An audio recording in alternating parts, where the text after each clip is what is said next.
Good morning, good morning, good morning. Welcome back to another episode of the Miss English Podcast. I am your host, Socheta, and I am feeling absolutely electric today. And a very good morning to you, Socheta. Your energy is contagious. I am Mr. Saroon, and it is a pleasure to be here in the studio with you, sipping on some warm tea and ready to dive into today's topic. I am so glad you're here, Mr. Saroon. Today, we are talking about something that can truly transform your life, starting your day right. It's all about that morning motivation. That is such a vital topic. How we spend the first hour of our day often dictates the rhythm and tone for the remaining 15 or 16 hours. It is the foundation of everything we do. Exactly. I used to be the kind of person who hit the snooze button 5 times, then rushed out the door with a piece of burnt toast, feeling stressed before the day even started. It was a nightmare. I think many of our listeners can relate to that, Socheta.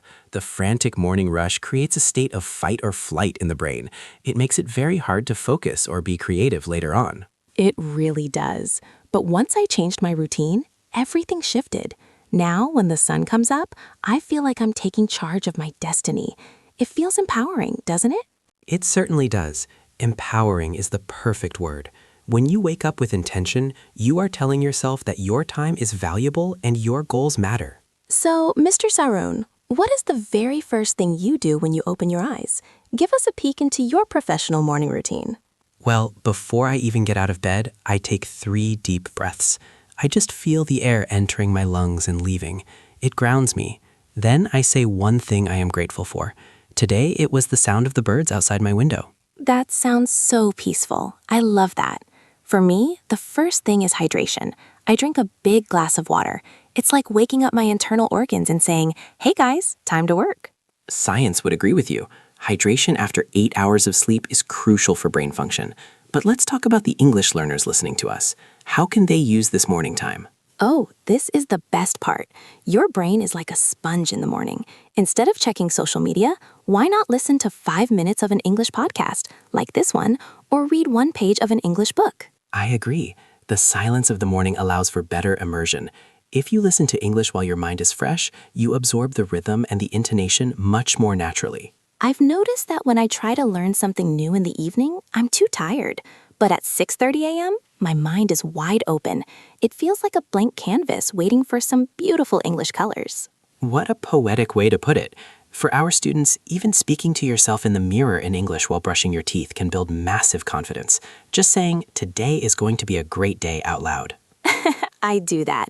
I look at myself and say, Socheta, you are going to crush your goals today. It feels a bit silly at first, but the feeling of confidence it builds is very real. It isn't silly at all. It is positive self-talk. The language we use with ourselves shapes our reality. If you use English to encourage yourself, you are creating a positive emotional bond with the language. That is a deep insight, a positive emotional bond. Many people fear English because they associate it with exams or mistakes. But if it's part of a peaceful morning, that fear starts to melt away. Exactly. Now, Socheta, what about the people who say, I'm just not a morning person? They feel heavy and sluggish when the alarm goes off. I hear you. I used to be one of you. My advice? Don't try to change everything at once. Just start by waking up 10 minutes earlier. Use those 10 minutes for yourself. Not for your boss, not for your kids, just for you. Encouragingly, 10 minutes is very manageable. It's about the small wins. Making your bed is another one. It's a simple task, but it gives you your first sense of accomplishment for the day. Yes, Admiral McRaven said that, right? If you make your bed, you've accomplished the first task of the day. It gives you a small sense of pride and encourages you to do another task and another. And by the end of the day, that one task completed will have turned into many tasks completed. It is the domino effect of productivity. I want our listeners to feel that today. I want you to feel that spark. Whether you are driving to work, cooking breakfast, or sitting on the bus, take a moment to decide that today belongs to you. Don't let the day happen to you. You happen to the day. Use your English, use your voice, and use your morning energy to move one step closer to your dreams. That's so powerful, Mr. Saroon. As we wrap up this morning segment, I want to challenge everyone listening.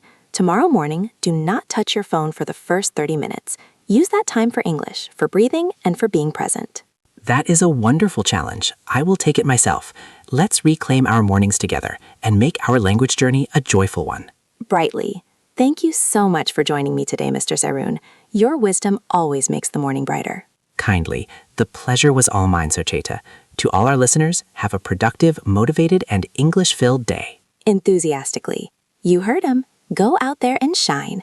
This is Socheta and Mr. Saroon from the Miss English Podcast, signing off. Keep learning, keep growing, and start your day right.